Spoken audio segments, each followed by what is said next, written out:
For today's math lesson, we're going to work through some problems in the SAT practice book.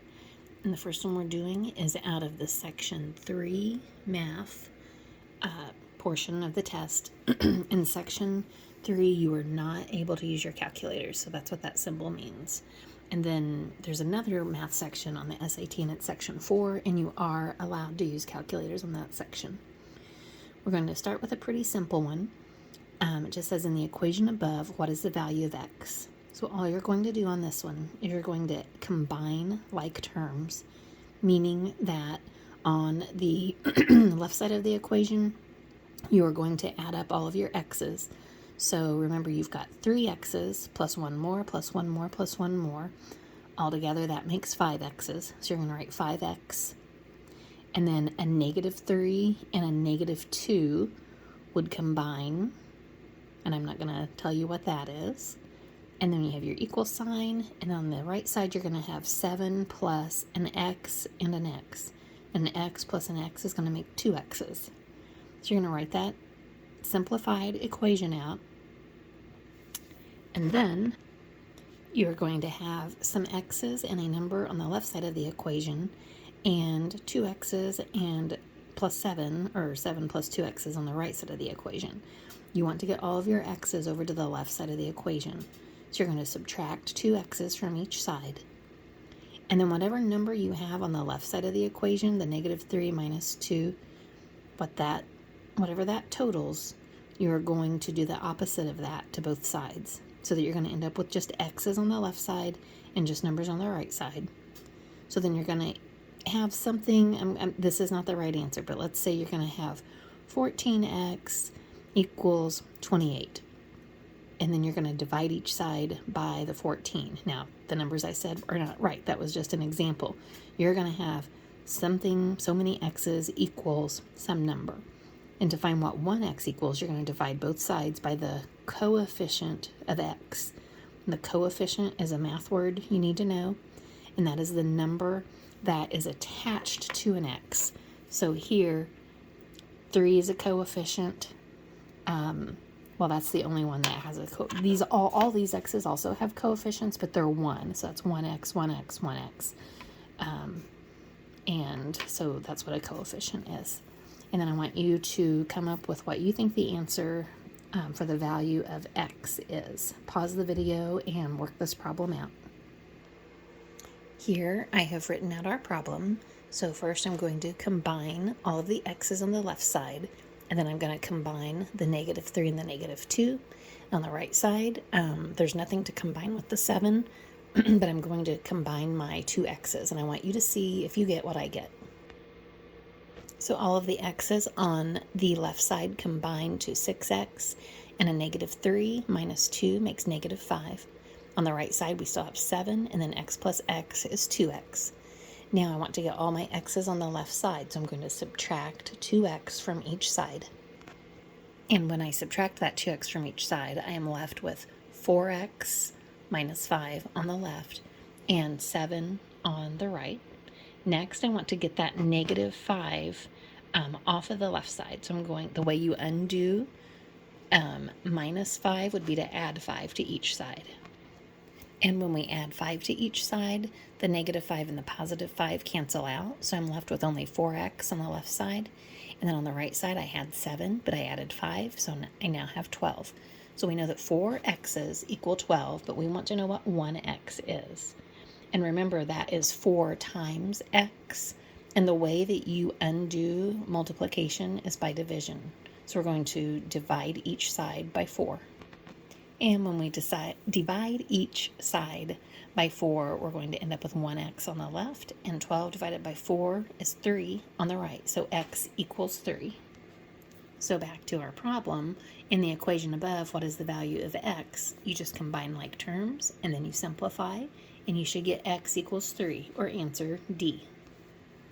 Problem 2, I want to show you because this is a kind of problem that I would see several students deciding to skip or to guess on because they think it's going to take too long to solve, and they might just be a little intimidated, and they look at it and they're like, I don't know what this problem is all about. So let's start by reading it. The graph above shows the distance traveled, which they're going to call D, in feet by a product on a conveyor belt m minutes after the product is placed on the belt. Which of the following equations correctly relates D and M? And I agree that the way this is worded, you might think that you don't know the right kind of math to solve this, but you do. This is simply a graph that is showing us that in 0 minutes, it tells us minutes down here, this product, this thing that they've made and they have it on a conveyor belt, has moved 0 feet. So it tells us this is feet, that of the distance that this product has traveled in feet, and this is the amount of time in minutes. So this conveyor belt at 0 minutes has not moved this product at all. It probably just hasn't been turned on yet. But in 1 minute of running this conveyor belt, the product has moved 2 feet. And then we just follow this up and we can see that in 2 minutes of time, the product on the conveyor belt has moved 4 feet. And also we can see that in 3 minutes of time, it's moved 6 feet. So we can tell that there is a definite pattern here. The amount of feet traveled is always twice the time in minutes. So 1 minute is 2 feet, 2 minutes is 4 feet, 3 minutes is 6 feet. So we just have to look at these equations and see which one would demonstrate what we are seeing here in this graph. So I need one of these that's going to always make the distance D twice what the time is. And you can plug in numbers and check it. So when the time is 2, which one of these gives me a distance of 4? Well, if I put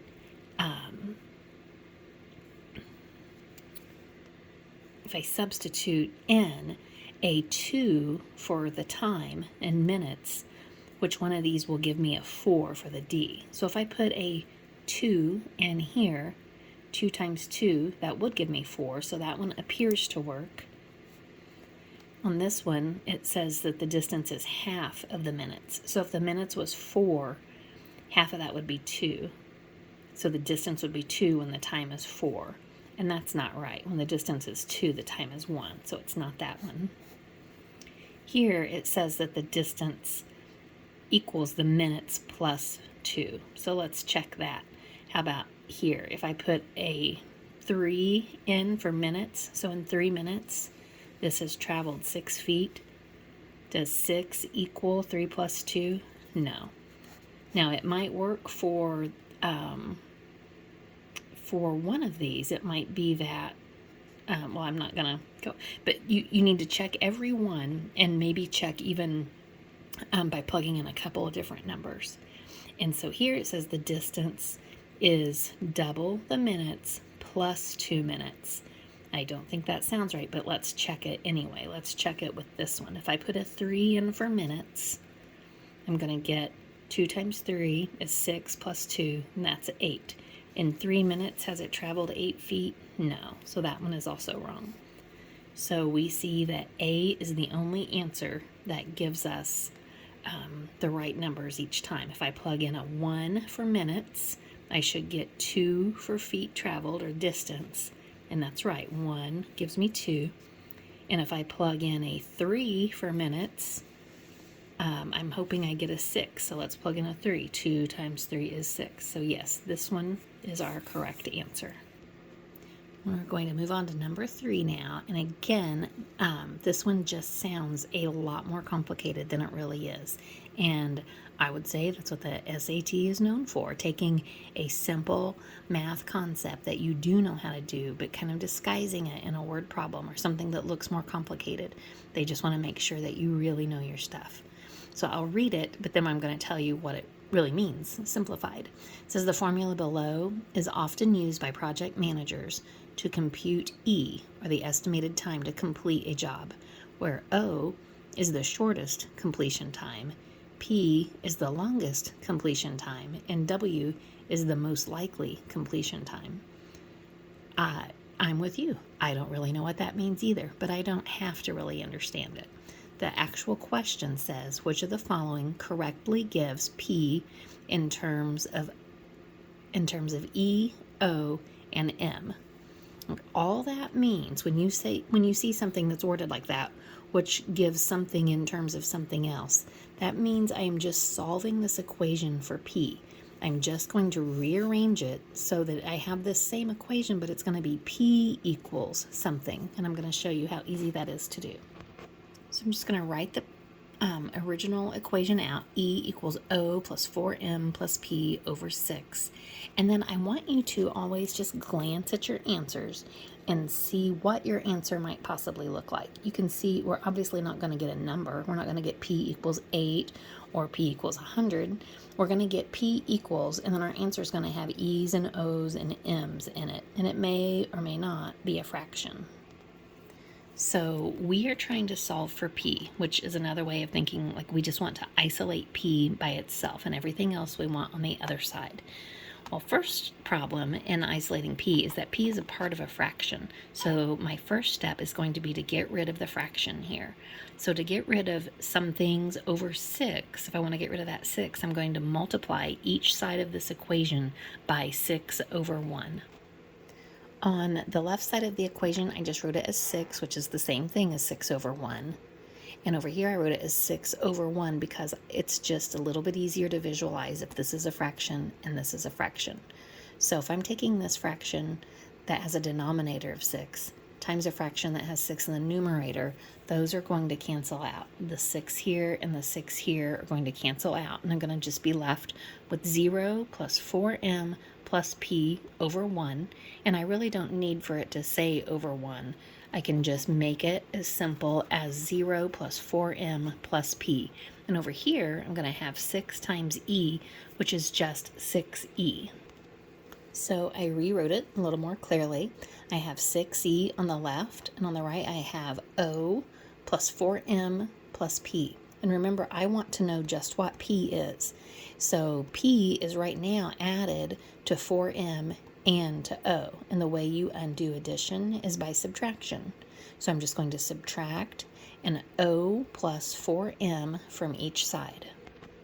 So when I subtract an o and a 4m from both sides, it's no longer on the right side here. We have just p, which is what we were going for. We just want to know what p is.